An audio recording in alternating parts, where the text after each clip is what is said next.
Evam me sutam ekam samayam bhagava savatyam viharati jitvane anatha pindikasa arame athako anathara devata abhitkandhaya pratya. Tonight the topic is Satipatthana. Not just Satipatthana Sutta, but Satipatthana, the subject. And this subject is not a subject that all Buddhists want to know much about. It's quite a serious topic, more for people who are interested in meditation. And otherwise, if a person is not that interested in meditation, it will appear pretty dull. But Brother Ingchai asked me to talk on this subject. So I will begin with the Samyutta Nikaya. A lot of people have been told that the most important sutta of all the suttas is the Satipatthana Sutta, and also that you can know everything about Satipatthana from that sutta, but it's not true. The good thing about the Satipatthana Sutta is that it tells you the subjects or the objects of Satipatthana practice. But exactly how to practice, the meaning of Satipatthana, etc., it's not so well explained in that sutta. It is much better explained in the Samyutta Nikaya, in the Satipatthanasamyutta, which is the 47th Samyutta in the Samyutta Nikaya. And there are several suttas that throw light on the meaning and practice of Satipatthana, much more than the Satipatthana Sutta. A lot of people make this mistake of only concentrating on the Satipatthana Sutta, and they get a biased view on Satipatthana. It's like the simile of the blind man trying to find out what the elephant looks like. So one blind man grabs hold of the leg of the elephant, and then he says the elephant is exactly like a coconut drum. One catches the body and he says it's like a wall. And so all these are biased views. It's one-sided views, narrow views. So you have to get an overall picture by studying a lot of suttas. And many of these suttas concerning Satipatthana are in the Satipatthanasamyutta. And not only there, and in the Satipatthana Sutta, even other Nikayas, Tika Nikaya, Majjhima Nikaya, Anguttara Nikaya, they also talk about Satipatthana from different perspectives. So it is good to know many suttas so that you can see a rounded view, a rounded picture. So now I'll start off with the Satipatthanasamyutta.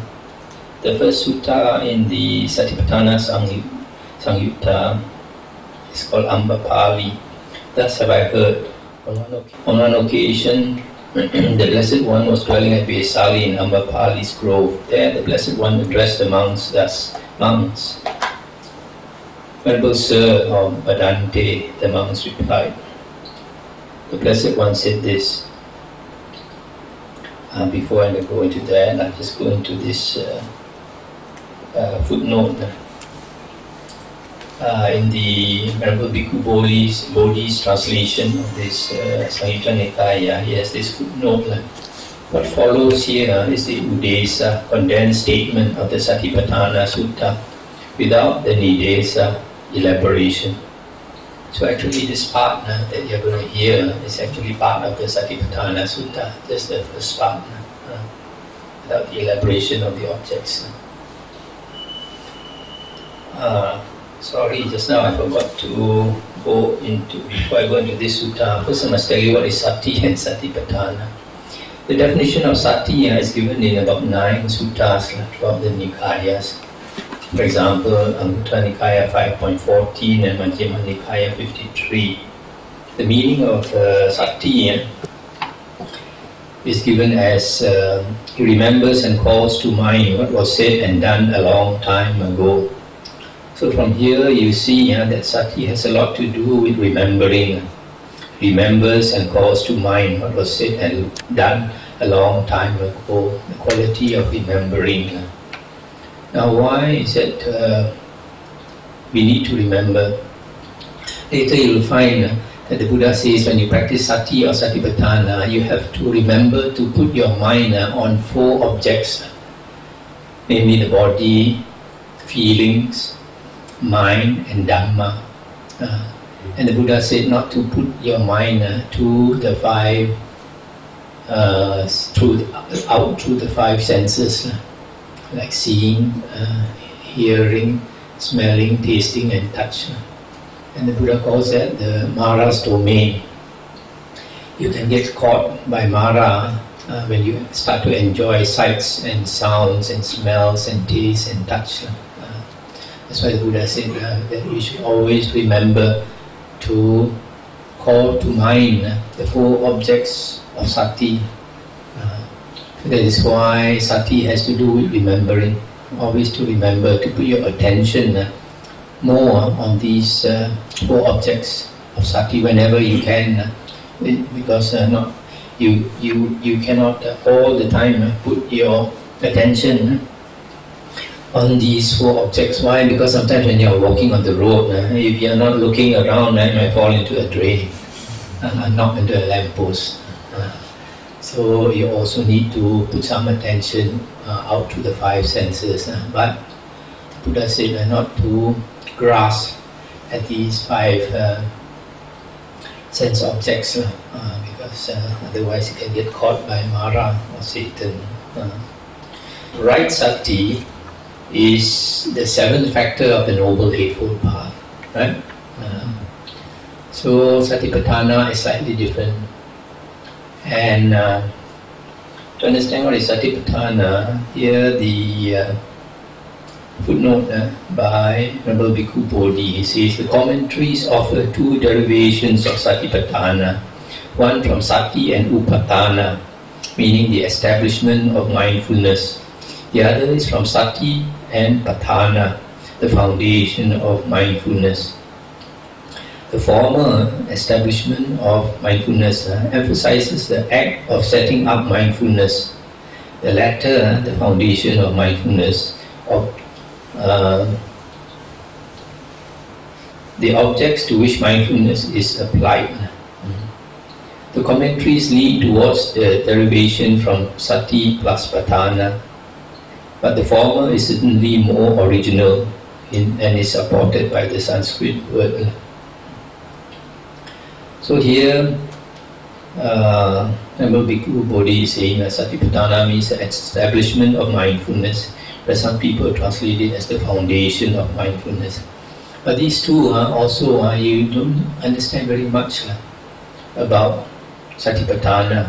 You know that Sati has to do with remembering. So actually the word Sati, a good translation would be recollection. Most monks use mindfulness. If you use mindfulness, it is also okay as long as you remember. It is mindfulness directed to specific objects, not general mindfulness. General mindfulness means whatever comes to view you see, whatever sound comes you hear. That is not Sati. Sati is specific mindfulness directed to the 4 objects of Sati. That is why the quality of remembering is important. You have to remember to put your attention on these 4 objects of Sati whenever you can, not all the time, as often as you can. So sometimes when I read the suttas, I will use the word mindfulness, but you have to remember that this mindfulness refers to specific mindfulness which has to do with remembering, not general mindfulness. So Satipatthana here they say is the establishment of mindfulness. But although I'm not a Pali scholar, I would suggest that Satipatthana is the intense states of mindfulness. Because this word patthana, actually Pali scholars also don't know actually what it means. So, like for example in the Abhidhamma, the Patthana book, they also don't know how to actually translate it. So, this word Satipatthana, if you look at my booklet, Mindfulness, Recollection and Concentration, I see that the word patthana could possibly come from pa and thana, and so you that combination, if you look at the book, I see this intense states of mindfulness. And why I come to this conclusion is because if you read certain suttas, we find it is not ordinary recollection or mindfulness, but intense. For example, in the Anguttara Nikaya 7.16, the Buddha said, consider some person who abides seeing impermanence in all conditioned things, conscious of it, aware of it, at all times, continually, without a break, marking it mentally, fathoming it by wisdom, and destroying the asavas. He enters and abides in the asava-free liberation of mind. So you see, the words to note is, he abides seeing impermanence in all conditioned things, at all times, continually, without a break, all the time. So this is an intense state of recollection or mindfulness. Another sutta is Samyutta Nikaya 47.20. This sutta I will read later. It is the simile of the most beautiful girl of the land, how a person is forced to carry a bowl of oil, and the soldier is walking behind with an updrawn sword, saying that you better be careful. If you spill one drop of the oil, I'm going to chop off your head. So he has to walk looking at the oil all the time without looking anywhere else. He has to pay intense mindfulness on that bowl of oil. And that's why I think that Satipatthana means an intense state of recollection. Now coming back to this sutta, the Buddha said, monks, this is the one-way path for the purification of beings, for the overcoming of sorrow and lamentation, for the passing away of pain and displeasure or grief, for the achievement of the method, for the realization of Nibbana, that is, the four intense states of mindfulness. Okay, so here Buddha said that it's a one-way path. Formerly, they used to translate as the only way or the only path. But then you remember just now I said Sati is the seventh factor of the Noble Eightfold Path. How can you practice one factor and achieve Nibbana? So it is not the only way, because it has to be combined with other things like the other seven factors of the Noble Eightfold Path. You practice all 8 factors, then you can attain Nibbana. If you say there is a one way for the attainment of Nibbana, it is true. There is one way, and that way the Buddha calls the Noble Eightfold Path, containing 8 factors, not one factor. So the only one way to Nibbana is the Noble Eightfold Path, and Satipatthana is the one-way path. Even Venerable Bhikkhu Bodhi, now he comes to that conclusion that there is the one-way path. In fact, he wrote a note here. This is Ekayano Ayam Mago is often translated, this is the only way, or this is the sole way, implying that the Buddha's way of mindfulness is an exclusive path. The commentary to the Satipatthana Sutta, however, gives 5 explanations of the phrase, of which only one suggests exclusivity. So, So it is a one-way path, or a path leading one way only. That means if you practice Satipatthana, it only leads you to Nibbana, not somewhere else. Here monks, a monk dwells contemplating the body in the body, ardent, clearly comprehending, mindful, having removed covetousness and displeasure in regard to the world. He dwells contemplating feelings in feelings, ardent, clearly comprehending, mindful, having removed covetousness and displeasure in regard to the world. He dwells contemplating mind in mind, ardent, clearly comprehending, mindful, having removed covetousness and displeasure in regard to the world. He dwells contemplating Dhamma in Dhamma, ardent, clearly comprehending, mindful, having removed covetousness and displeasure in regard to the world. Now I look at this footnote.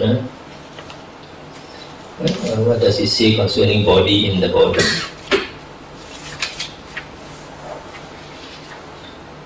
The repetitive phrase, contemplating the body in the body, kaye kayanupasi, serves to determine the object, that is the body, by isolating it from other things such as feeling, mind, etc., and to show that one contemplates only the body as such, not as permanent, pleasurable, a self, or beautiful.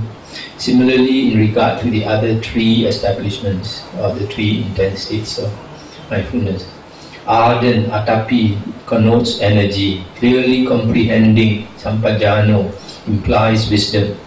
Covetousness and displeasure, abhijja, domanassa, are code words for the first two hindrances, and thus their removal may be understood to imply some success in concentration. Thus, altogether 4 of the 5 spiritual faculties, indriya, are indicated here. And while faith is not mentioned, it is clearly a prerequisite for taking up the practice in the first place. So here, he translates as body in the body. In other books, sometimes they translate as body as the body, etc. So the meaning here is you contemplate the body in the body, meaning only your attention is only fixed in the body, or in feelings, or in mind, or in Dhamma, and not somewhere else. For example, if your mind starts to run away, our mind is our brain is a very special thing, very. So I don't know how many gigs we have here. It's very good. So sometimes when you are trying to, for example, you are practicing anapanasati, you are concentrating on your breath. Sometimes your mind can run away, and when your mind starts to think of other things, at the same time you are still watching your breath, right? So you are not watching your breath in the breath, you are watching the breath among your thoughts. Right? So here it says you are watching the body in the body and not somewhere else.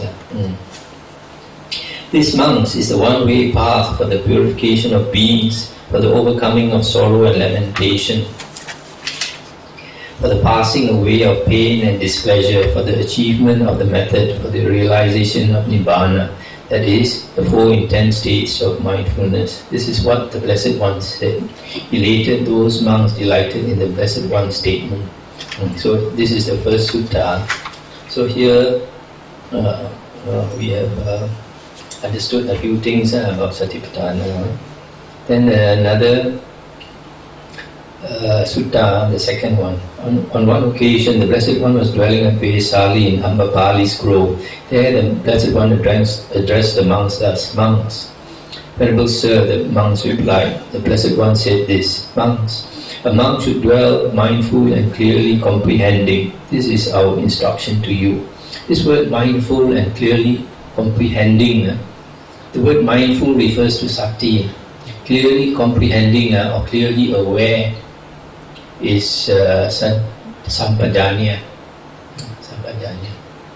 So in charana, the conduct of a monk or the practice of a monk, sati sampajanna is one of the things that we're supposed to practice. And this sutta explains what this refers to. And how monks is a monk mindful, or how does he practice sati? Here monks, a monk dwells contemplating the body in the body, ardent, clearly comprehending, mindful, having removed covetousness and displeasure in regard to the world. He dwells contemplating feelings in feelings, mind in mind, Dhamma in Dhamma. Ardent, clearly comprehending, mindful, having removed covetousness and displeasure in regard to the world. It is in this way, monks, that a monk is mindful. And how, monks, does a monk exercise clear comprehension or sampajanna? Here, monks, a monk is one who acts with clear comprehension when going forward and returning, when looking ahead and looking aside, when drawing in and extending the limbs, when wearing his robes and carrying his outer robe and bowl, when eating, drinking, chewing his food and tasting, when defecating and urinating, when walking, standing, sitting, falling asleep, waking up, speaking and keeping silent. This in such a way that a monk exercises clear comprehension. Monks, a monk should dwell mindful and clearly comprehending. This is our instruction to you. So here you can see the difference between Sati and Sampajanna. Sati is contemplating the four objects, only the four objects. That Sampajanna is, you could say, like general mindfulness. Whatever you are doing, you have to know. It is necessary, but it is not a factor that brings you to enlightenment.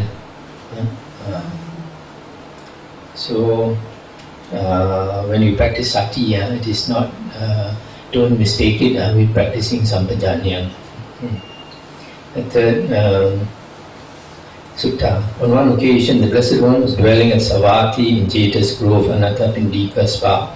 Then a certain monk approached the Blessed One, paid homage to him, sat down to one side and said to him, Venerable Sir, it would be good if the Blessed One would teach me the Dhamma in brief, so that having heard the Dhamma from the Blessed One, I might dwell alone, withdrawn, diligent, ardent and resolute.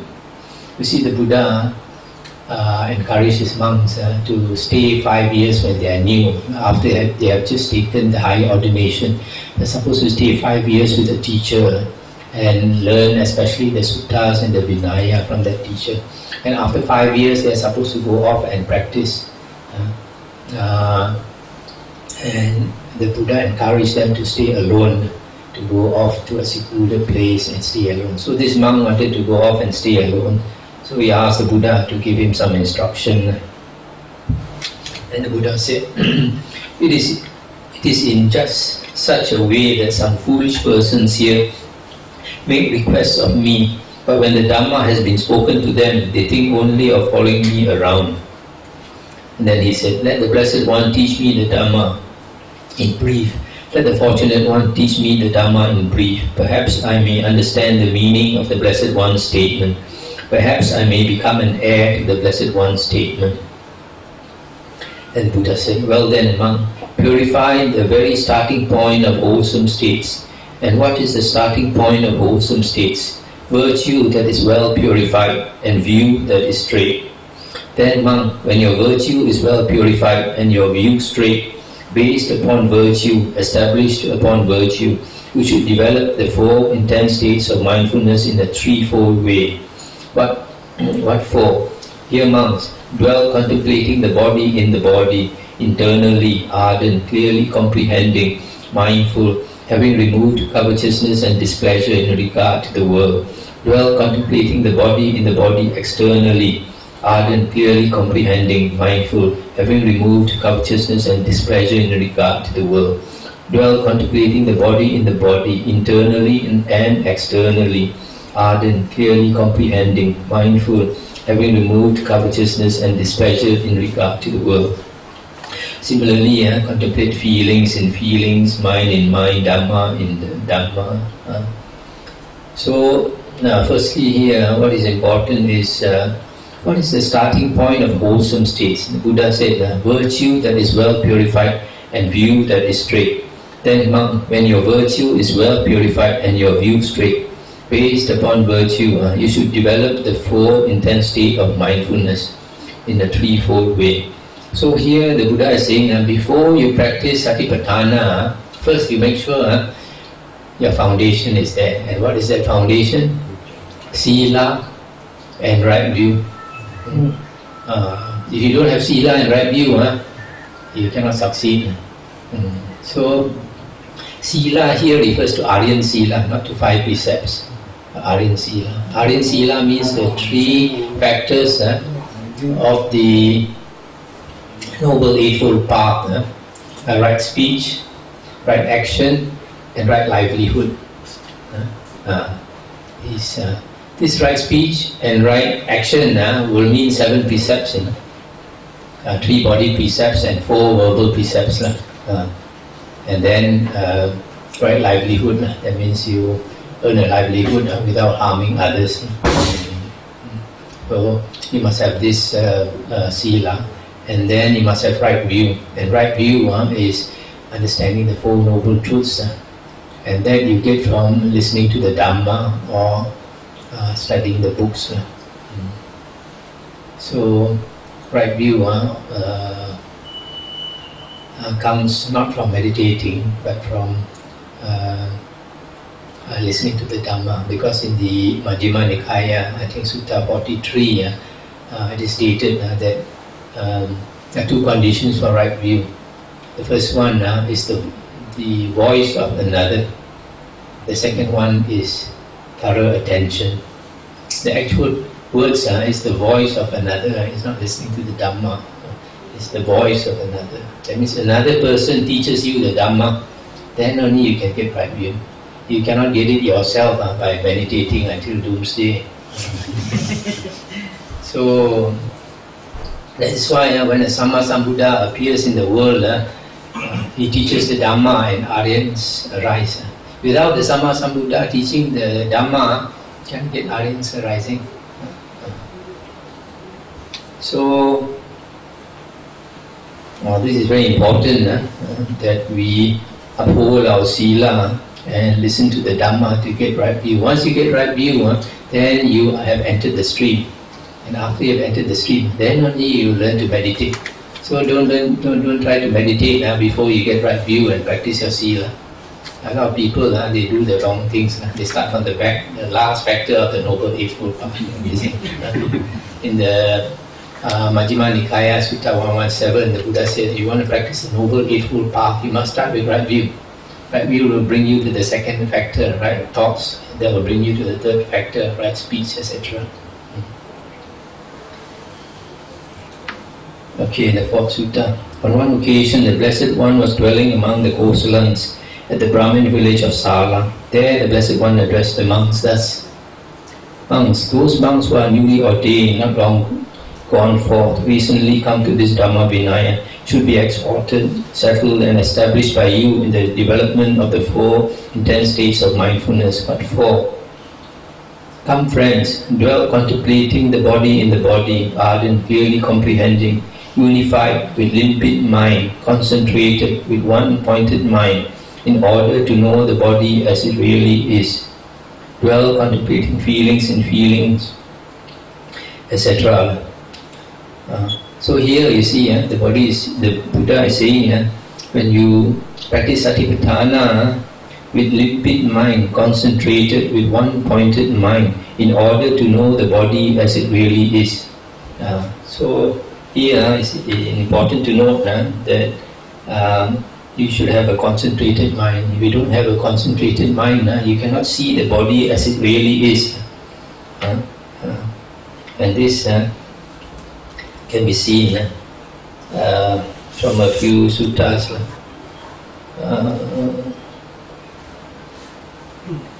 But never mind, since I don't have much time, later I will show you another sutta where the Buddha says, if you practice Satipatthana correctly, it must lead you to samadhi, right concentration. Otherwise you are not practicing it correctly.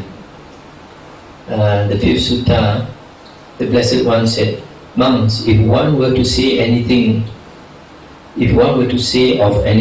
a heap of the unwholesome, it is about the 5 hindrances that one could rightly say this. For this is a complete heap of the unwholesome, that is, the 5 hindrances. But 5, the hindrance of sensual desire, ill will, sloth and torpor, restlessness and remorse, doubt. This is a complete heap of the unwholesome, that is, the 5 hindrances. If monks, one were to say of anything, a heap of the wholesome, it is about the 4 intense states of mindfulness that one could rightly say this. So here the Buddha says the 5 hindrances is a heap of the unwholesome because it prevents us from seeing things as they really are. That's why in a few suttas the Buddha said the condition for seeing things as they really are is the elimination of the 5 hindrances. And to eliminate the 5 hindrances, you have to attain samadhi.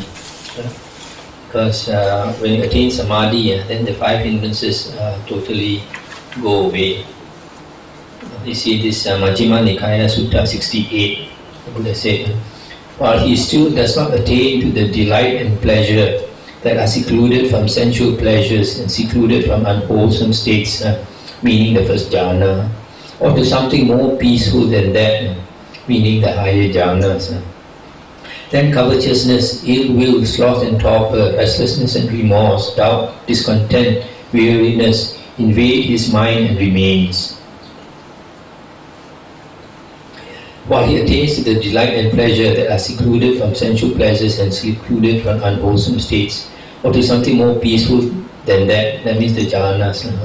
Then covetousness, ill will, sloth and torpor, restlessness and remorse, doubt, discontent, weariness do not invade his mind and remain.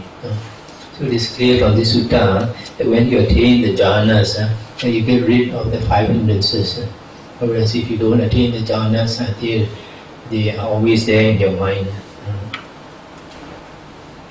Sutta number 7. Monks, in the Himalayas, the king of mountains, there are rugged and uneven zones where neither monkeys nor human beings can go. There are rugged and uneven zones where monkeys can go but not human beings. Then there are even and delightful regions where both monkeys and human beings can go. There, along the monkey trails, hunters set up traps of pitch for catching monkeys. Those monkeys who are not foolish and frivolous, when they see the pitch, avoid it from afar. But a monkey who is foolish and frivolous approaches the pitch and seizes it with his hand. He gets caught there. Thinking, I will free my hand, he seizes it with his other hand. He gets caught there. Thinking, I will free both hands, he seizes it with his foot. He gets caught there. Thinking, I will free both hands and my foot, he seizes it with his other foot. He gets caught there.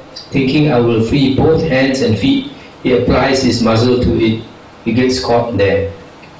Thus monks, that monkey trapped at 5 points, lies there screeching. He has met with calamity and disaster, and the hunter can do with him as he wishes. The hunter spears him, fastens him to that same block of wood, and goes off where he wants. So it is, monks, when one strays outside one's own resort into the domain of others. Therefore, monks, do not stray outside your own resort into the domain of others. Mara will gain access to those who stray outside their own resort into the domain of others.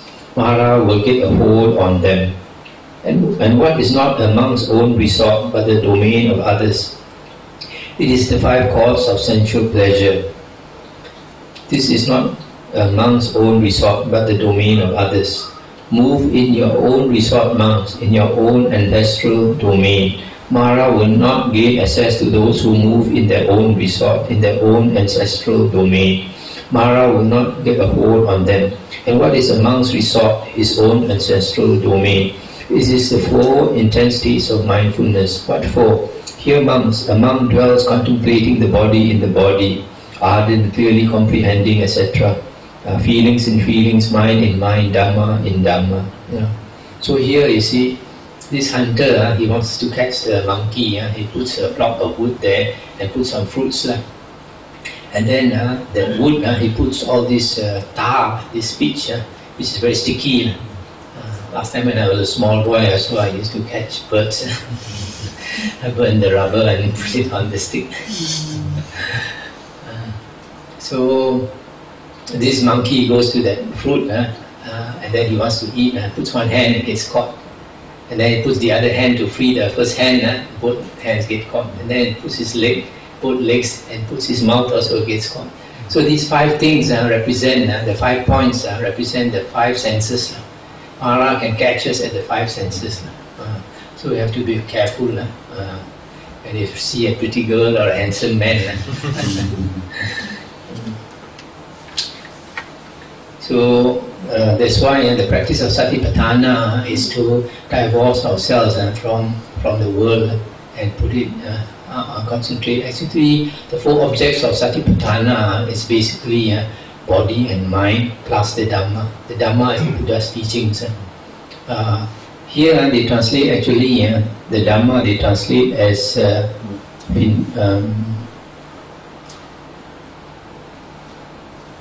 phenomena.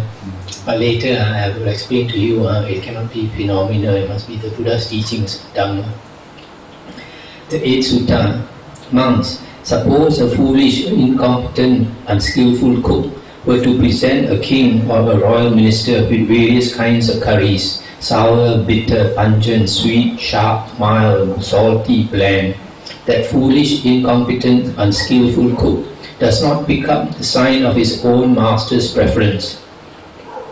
Today this curry pleased my master, or he reached for this one, or he took a lot of this one, or he spoke in praise of this one, or the sour curry pleased my master today, or he reached for the sour one, or he took a lot of the sour one, or he spoke in praise of the sour one, or bitter one, or pungent one, or sweet, or mild, or sharp curry, or salty curry, or bland. That foolish, incompetent, unskillful cook does not gain gifts of clothing, wages and bonuses. For what reason? Because that foolish, incompetent, unskillful cook does not pick up the sign of his own master's preference. So too monks, here some foolish, incompetent, unskillful monk dwells contemplating the body in the body, ardent, clearly comprehending, mindful, having removed covetousness and displeasure in regard to the world. While he dwells contemplating the body in the body, his mind does not become concentrated. His corruptions are not abandoned. He does not pick up that sign.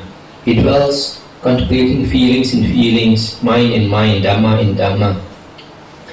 And his mind does not become concentrated. His corruptions, meaning the 5 hindrances, are not abandoned. He does not pick up that sign. That foolish, incompetent, unskillful monk does not gain pleasant dwellings in this very life, nor does he gain mindfulness and clear comprehension. For what reason? Because monks, that foolish, incompetent, unskillful monk does not pick up the sign of his own mind. And then the other way around, following this, the Buddha gives the simile of the competent, skillful cook who cooks for the king or the minister, and then he takes a note what the king or the minister likes to eat, and then he cooks that food, and then he gets his bonus. So in the same way, Buddha says that some wise, competent, skillful monk dwells contemplating the body in the body, and then as he practices this Satipatthana, his mind becomes concentrated, his corruptions are abandoned, he picks up that sign. So here actually what the Buddha is trying to say is that just as the cook, he has to know what his master likes to eat. So I think what the Buddha is trying to say is that when we practice meditation, we have to observe our mind. What type of object of meditation does our mind incline to? Sometimes we practice in types of meditation, our mind does not like that type of meditation. So, for example, anapanasati, not everybody can practice anapanasati. It's a very subtle object. So, you have to find the type of meditation that suits you. Chanting is a very simple one. In fact, the first meditation taught by the Buddha was the 32 parts of the body where you chant. It's simple. So, you have to note the signs in your mind, what type of meditation your mind inclines to, and also what time of the day you meditate best, and then under what conditions, other conditions, like whatever food suits you, it's good for meditation. What type of supplements or what gives you that energy to meditate better and all that. So you have to be very sharp, you notice. Then then you practice in the right way, then your mind should become concentrated. Here he says, if the monk, the unskillful monk, he does not get concentration, then he is not practicing mindfulness and clear comprehension. That means he is not practicing Sati and sampajanna. Although he thinks that he is practicing Sati and sampajanna, but if he does not end up with the jhanas, then he is not practicing Sati and sampajanna. A lot of people, they don't study the suttas. Actually, Buddhist meditation is stated by Venerable Ananda in the Majjhima Nikaya. Somebody asked Venerable Ananda, what type of meditation is praised by the Buddha? And Venerable Ananda said, the first jhana, the second jhana, the third jhana, the fourth jhana. Only this is Buddhist meditation, nothing else. So if you practice the type of meditation and you don't end up with the jhanas, that is not Buddhist meditation at all. Unfortunately, some monks, they say the Buddha practiced Satipatthana meditation, and jhanas are external ascetic practices. That's either a total lie or is very ignorant of the suttas. Because in the Samyutta Nikaya, the Buddha, in one sutta, the Buddha asks told his monks, if anybody asks what type of meditation the Buddha practiced, the Buddha said, you tell them the Buddha practiced anapanasati. And the Buddha said, before the Tathagata was enlightened, he practiced anapanasati. And after he was enlightened, he also practices anapanasati. So the Buddha's meditation is anapanasati, not vipassana. Vipassana in the suttas, there is no such thing as vipassana meditation in the sutta. Vipassana is only means contemplation. When you listen to the Dhamma and then you contemplate, and you can become enlightened. Vipassana meditation only started about 30 or 40 years ago in Mahasi Sayadaw. And when he started it, he knew it was not the Buddha's method. That's why nobody called it the Buddha's method. People call it the Mahasi method of meditation. And following that, your Goenka and all that. And it has become very popular because you don't need to practice jhana. You don't need to attain jhana. That's what they say. So here you can see the Buddha says very clearly in this sutta, if the skillful monk practices Satipatthana correctly, his mind must become concentrated. The hindrances must go away. So if the person practices and does not get the jhanas, he is not practicing Satipatthana. Samyutta Nikaya 47.20 and the 20th sutta. The sutta is called the most beautiful girl of the land. On one occasion, the Blessed One was living among the Sumbas, where there was a town of the Sumbas named Sadaka. There the Blessed One addressed the monks. Monks, Venerable Sir, the monks replied. The Blessed One said this, monks, suppose on hearing the most beautiful girl of the land, the most beautiful girl of the land, a great crowd of people would assemble. Now that most beautiful girl of the land would dance exquisitely and sing exquisitely. On hearing the most beautiful girl of the land is dancing, the most beautiful girl of the land is singing, an even larger crowd of people would assemble. Then a man would come along, wishing to live, not wishing to die, wishing for happiness, averse to suffering. Someone would say to him, good man, you must carry around this bowl of oil filled to the brim between the crowd and the most beautiful girl of the land. A man with a drawn sword will be falling right behind you, and wherever you spill even a little of it, right there he will fell your head. What do you think, monks? Would that man stop attending to that bowl of oil out of negligence turn his attention outwards? No, Venerable Sir. I have made up this simile, monks, in order to convey a meaning. This here is the meaning. The bowl of oil filled to the brim. This is a designation for mindfulness directed to the body. Therefore, monks, you should train yourselves thus. We will cultivate and develop mindfulness directed to the body. Make it our vehicle, make it our basis. Stabilize it, exercise ourselves in it, and fully perfect it. Thus, monks, should you train yourselves. So here, the Buddha is telling us how the practice of Satipatthana should be done. That means you put your attention on one object and only one object all the time and nothing else. until the mind becomes concentrated, becomes one-pointed, right? Unfortunately nowadays, a lot of people are taught that the practice of Satipatthana has nothing to do with jhana, nothing to do with samadhi, but this opposite of what the sutta say.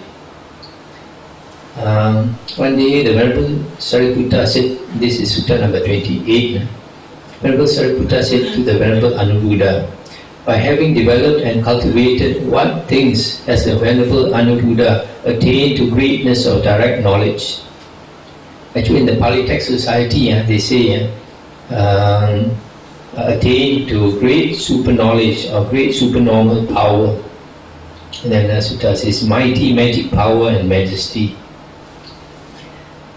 And then Venerable Anuruddha replied, it is, friend, because I have developed and cultivated the 4 intense states of mindfulness that I have attained to greatness of direct knowledge.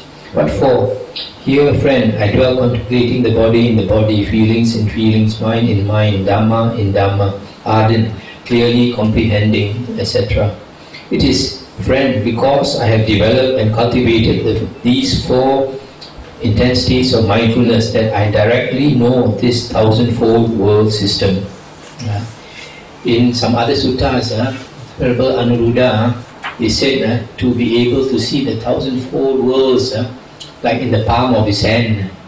In other words, he is like a great, huge giant looking at the 10,000 world systems in the palm of his hand. So his great psychic power, he says, is directly due to Satipatthana. And we know that psychic power is always due to the jhanas. Only after you have attained the 4 jhanas or higher that you can get psychic power. But here he says it is due to Satipatthana. So you can see here evidently Satipatthana has everything to do with the jhanas. If you practice Satipatthana correctly, it must end up with the jhanas. Otherwise, you are not practicing it in a skillful way, right? Okay, the sutta, the 42nd sutta of the Satipatthanasamyutta. Monks, I will teach you the origination and the passing away of the 4 intense states of mindfulness. Listen to that. And what, monks, is the origination of the body? With the origination of nutriment, there is the origination of the body. With the cessation of nutriment, there is the passing away of the body. With the origination of contact, there is the origination of feeling. With the cessation of contact, there is the passing away of feeling. With the origination of name and form, Nama-rupa, there is the origination of mind. With the cessation of name and form, there is the passing away of mind. With the origination of attention, there is the origination of Dhamma. With the cessation of attention, there is the passing away of Dhamma. So here, the Buddha is saying that body arises because of nutriment, because of food, and body ceases when there is no food. And then for feelings, contact, you must have contact at the 6 sense doors, or one of the 6 sense doors, then feeling arises. And when there is no contact, feeling passes away. And then for mind to start, you must have Nama-rupa. Nama-rupa is phenomena that is present to Vijnana. When Vijnana consciousness arises, it arises together with Nama-rupa. So Nama-rupa actually is the object of consciousness. Object of consciousness can be physical or mental. So Nama-rupa is phenomena. But here they translate Dhamma as phenomena, so it cannot be correct. If by phenomena you mean Nama-rupa, then it cannot be correct, because Nama-rupa is already in the 3rd one. Nama-rupa is the origination of mind. And if you say that phenomena refers to thoughts, also cannot be correct, because thoughts is also part of Nama-rupa. Thoughts is also an object of consciousness, right? So it must only be Dhamma. Why? Because in the Satipatthana, out of the 4 objects of Satipatthana, actually Dhamma is the most important. Why? Because in the Sutta, Anguttara Nikaya 5.26, the Buddha says there are 5 times or 5 occasions when a person becomes an Arahant, becomes liberated. One is listening to the Dhamma. The other one is teaching the Dhamma. Third one is repeating the Dhamma. The fourth one is reflecting on the Dhamma. And the last one is during meditation when he contemplates on the Samadhi Nimitta. So you see, out of these 5 occasions of liberation, 4 are concerned with the Dhamma, meaning the Buddha's teachings, listening to the Dhamma and teaching, etc. So, since the Dhamma is so important for liberation, so Dhamma in this Satipatthana must refer to the Buddha's teaching. That's why in the Satipatthana Sutta, you find, or in the Satipatthana Sutta, when Dhamma is referred to, there are various categories of Dhamma that the Buddha taught, the 5 hindrances, the 4 noble truths, the 7 bojjhanga, etc. These are all the Buddha's teachings. Another sutta is Samyutta Nikaya 46.1.3. The Buddha said, dwelling thus withdrawn, one recollects that Dhamma and thinks it over. Whenever a monk dwelling thus withdrawn, recollects that Dhamma and thinks it over, on that occasion the enlightenment factor or bojjhanga of mindfulness or recollection is aroused by the monk. On that occasion, the monk develops the enlightenment factor of mindfulness. On that occasion, the enlightenment factor of mindfulness comes to fulfillment by development in the monk. So here, when the Buddha talks about the 7 bojjhanga, one of them is Dhamma-vicaya, investigation of Dhamma, and that refers to the Buddha's teachings. So here you can see that Dhamma refers to the Buddha's teachings and not to phenomena.